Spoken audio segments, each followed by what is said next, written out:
So I saw a double feature at the theater tonight. First starting with Fantastic Four, First Steps, and following it up with Bambi the Reckoning. Kaylee went with me to Fantastic Four. I took her home, and then I drove out to a totally different theater for an 11:15 showing that ended at 1 in the morning of Bambi the Reckoning. Yes. Oh my goodness. So this is a B film, if I ever saw one. Or maybe a Bambi film. Jesus Christ. It's late. Let's talk about this movie. So, definitely never thought I would see a Bambi horror film, but here we are. This actually kind of reminds me of when I was growing up and you would get these like CD compilations of like pop goes punk or pop goes metal, and you take something that is, you know, like meant for easy listening or meant for a general audience and is something that is tame, and you know, amplify it and you make it more harsh. That's kind of what these movies remind me of. So anyway, you know what? I want to take a second to shout out the actress in this, Nicola Wright. I don't know if anyone ever talks about this actress, but she is an actress that has popped up in quite a few of these. I think she's been in every Poonaverse film. Yes, this thing actually has a fucking name. But she was in both the Winnie the Poohs. She was in Peter Pan's Neverland Nightmare. That's what it's called, right? She was in this, but she was also in a bunch of other movies like this, like The Curse of Humpty Dumpty and some Jack Frost movie, as well as Jack in the Box Awakening. And she's actually a pretty damn good actress who keeps making these really silly films based on kids' stories. So I wanted to give her a shout out. She does usually play like an older woman who is suffering from dementia or some form of memory loss, or, you know, her sanity is in question or whatever. But she plays it well. I mean, for these types of movies, you don't expect a very high caliber level of acting, but I think she, you know, turns in a much better performance than these movies ask for. So just thought I would notice, because when I saw her, I was like, that's the chick from Humpty Dumpty. Like, I know that is for sure. And in that movie, she's like her brain is addled, and she's losing it, and then she gets the Humpty Dumpty doll. Yes, I reviewed all the Humpty Dumpty movies on here. Anyway, so plot. What's a plot? What is a plot, anyways? Who needs such a thing? Yeah, there's a mutated deer out there. Of course, these movies always start with some animated kind of backstory of sorts, which is, you know, makes sense. This is based on popular kids' stories that were turned into very famous animated films or animated stories, and that's how we know them primarily. So to start them with animation makes sense. Now, the animation in this is really cheap, but I would assume they spent the majority of their budget on the CGI. Now, is the movie good? No, of course not. I will say this, though. So, going to an 11:15 showing, I was expecting this movie to be empty. I've went to a lot of lower budgeted horror films, especially at this theater, because this theater is the one that gets the lower budgeted movies, and they always put them on the second level, and it's like no stadium seating, totally like flat standard seating, with maybe 15-20 chairs in any of those theaters up there. And 9 times out of 10, when a movie's up there, whether it's a foreign release or a low budget horror movie, which is pretty much primarily what they put up there, I'm always up there by myself, like 9 times out of 10. And so tonight I thought for sure I was going to arrive and it was going to be empty. I could not believe the whole place was almost completely sold out. I sat down, and the people in the front row, came in last minute and really filled out like that front row, and almost every seat around me was mostly full. I couldn't fucking believe it. I went and saw 40 Acres just a couple weeks ago, which I thought was really damn good, and there wasn't a single person in the theater besides me. And I go see Bambi the Reckoning, and the whole place is pretty much sold out. That's kind of insane to me. So anyway, yeah, the CGI in this movie, which I think is something that when the trailer dropped, we didn't know what to expect when they announced this, and because Winnie the Pooh movies are practical suits on the characters, we're like, oh, are they going to try to do like a puppeteering thing? And it's like, no, they had to go CGI. And yes, this is 100% CGI when it comes to the Beast. It never is practical at any point in this movie. And yeah, I mean, it's not horrendous, but it's also not good. I remember us being pretty impressed with the trailer when it dropped, though, and being like, wow, the CGI is better than I would have expected for a film like this. Not good, but better, right? This isn't an Avatar movie or something. One would expect this type of a film to have shoddy looking CG. I don't know. There's definitely fun in the movie, and there's more references to the Bambi tale than just the deer. And some of those were funny. So I did notice a lot of similarities between this and Jurassic Park, and even the second Jurassic Park. There were quite a few things lifted directly out of Jurassic Park in here. I can think of at least 5 or 6 instances where scenes were lifted directly from Jurassic Park. And then other movies as well, I saw little nods to here and there, whether intentional or not. I can't imagine the Jurassic Park stuff is not intentional, but I don't know, regardless. Now, would I recommend going to the theater to see this? No, definitely not. But yeah, there's some fun kills. The characters and everything is one-dimensional and forgettable as humanly possible. Of course, they have to throw in like a mom and a kid, and everything's very safe around them, of course. But everyone else is on the chopping block is up for grabs, and there's some unexpected deaths. Like, you expect them to die. It's just the timing and whatnot on the unexpected side of things. So yeah, there's characters I thought would last longer. There's moments where I was like, oh, I didn't expect them to die right then and there. So yeah, and there's some laughs to be had. My crowd was pretty fucking annoying, to be completely honest, and because it was this movie, I didn't really push back on it much. I just kind of sat there, and I was really fucking tired. I was sitting there trying not to doze off for about half the film. I never did. I usually never do. I shouldn't say usually, never do.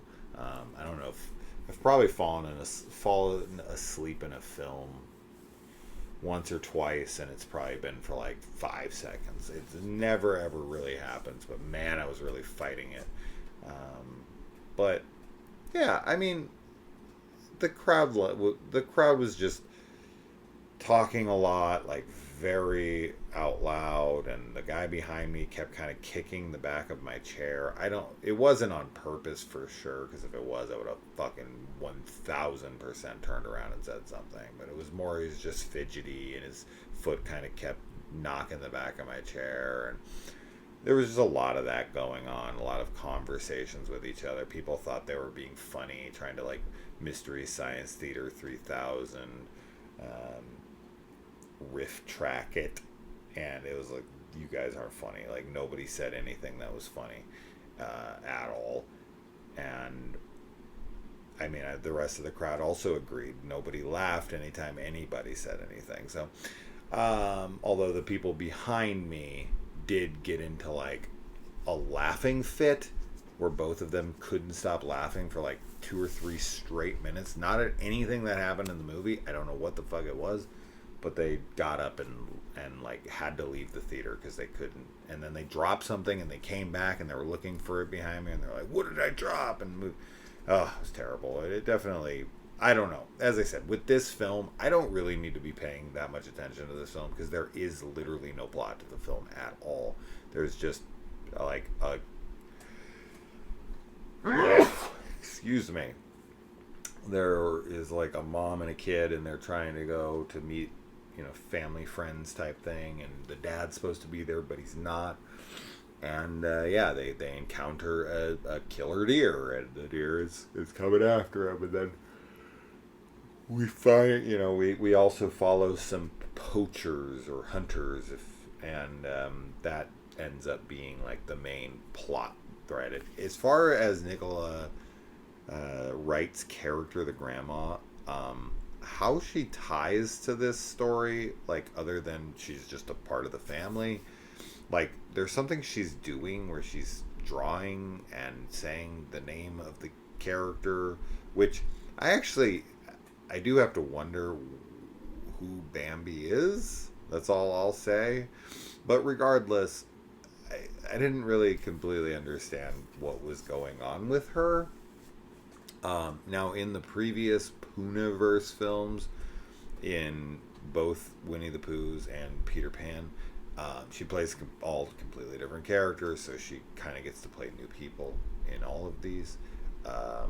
But it looks like she will be reprising her role of this character in the Poonaverse movie that's coming out, Monsters Unite, or Monsters United, or whatever the fuck it is, which still has a date of 2025 on the poster, but there's no way that's happening because this movie is just still in development. That being said, I don't know how much effort goes into a movie like this, but yeah, honestly, the reason I even went out and covered this, and you can call me whatever you want to call me, I have put a lot of effort and years into this channel, and I want it to fucking work one day. It's gonna work, I swear. But these videos get so many clicks. The freaking Mickey Mouse ones, the all of the like kids tales that I do, especially anything Poonaverse related, Winnie the Pooh, Bambi, hopefully Peter Pan.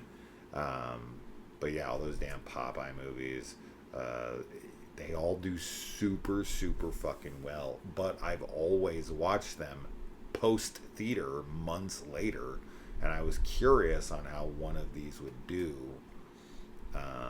having seen it in theaters right when it came out and reviewed it. So I kind of sat through, I shouldn't say sat through this because I would have watched it anyway, but went out early and actually saw this in fucking theaters for once. This is not a theater released film for me. This is not the kind of movie that needs to be in a theater. Like, to me, that's ridiculous. I think that you're gonna have to put a hell of a lot more effort and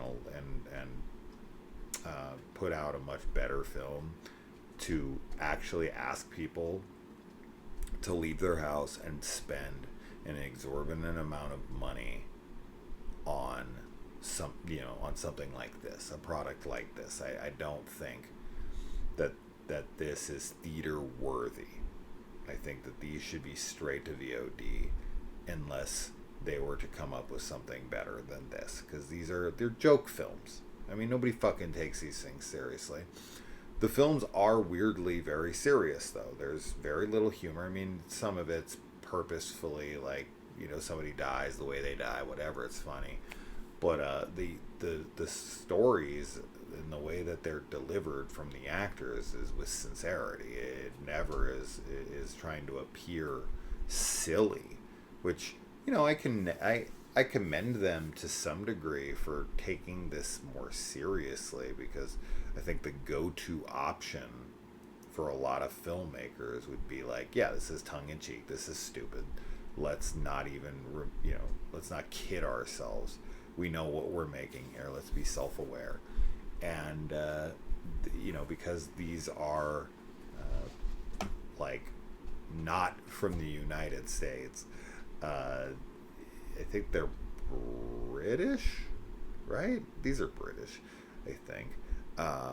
Because of that, they do them much more seriously. Like, these are from the UK. Yeah, these are from the UK. As is stuff like the Jack in the Box movies and the Humpty Dumpty movies, and all of those are dead serious. Like, deadpan, no humor. Like, some of the humor, as I said, is in the kills and how they happen, but the movie, the characters, everything are taken very seriously in the film. But you would have to build better characters, you have to build a better story, you have to deliver on the goods in all of the departments to really warrant a theater release, and I just don't feel like these movies achieve that. I don't know, but like Winnie the Pooh, Blood and Honey 2 had a lot of really good kills. This one has some good kills, some good gore here and there, and it is practical here and there, so that stuff's okay. But yeah, like, Peter Pan's Neverland Nightmare is actually pretty good. It's probably still the best of all of these. But what's next? Where do we go from here? Is the Pooniverse movie, the crossover with all of the characters, is that the next installment in this franchise? Because I don't feel like we have enough characters fleshed out yet to do that, right? Like, this is their Avengers film, and so far they've only made like Iron Man, Hulk, and Captain America, right? You still need to make a few more films, I feel, to be able to do that big crossover movie with all of these characters. But maybe some of these characters just don't warrant their own movies. I can't believe I'm even bothering asking for more of this shit, but there's somewhat like fun to be had and to talk about these. And I know some people really look down on us for even supporting shit like this, but once again, guys, they make so much shit. I've watched over like 115, 20, 25 horror movies thus far, and we're only halfway through the year. And that's just in the horror genre, right? There's so many other genres and everything. So whenever anyone's complaining about, like, why would you support this? Like, we need more original content. And then, you go see 40 Acres, like I said earlier, and there's no one in the theater, so blow me. Also, this movie has like a 7.9 currently on IMDb with almost 1,000 ratings. Man, I did not know the cast and the crew had that many family members, so that's impressive. Anyway, alright, that's that. I gotta go to bed. It's almost 2 in the morning. I gotta get up tomorrow and hopefully go see The Home with Pete Davidson. Yeah, my dad had to have surgery, so I had to run up to Sedona and do his entire week of clients for him in the salon. So it was a very busy week, and finally I'm getting back to it. Yeah, I mean, I got to see a few movies today, and Fantastic Four was by far and away the best, as one would hope and expect. But there's some fun to be had with this movie. It's silly, but it's not meaning to be. So take that for what it is. If you like these types of movies, it's not the worst thing ever. I heard a guy coming out of the theater being like, I think that's the worst movie I've ever seen. And I was like, dude, you have lived a blessed life. I understand, and this should be the worst movie some people have ever seen, for sure. I don't doubt that's true. But oh God, I probably look like a soldier reflecting on a war right now in my eyes. I've seen some shit, guys. I didn't like it. I've seen some shit, and Bambi the Reckoning ain't the worst of it. Not by a long shot. Oh boy. Oh boy. Go watch Death House. There's a real stinker. Alright, guys. I'll see you in the comments. Adios. Good night. God bless. Bambi the Reckoning. Fuck me.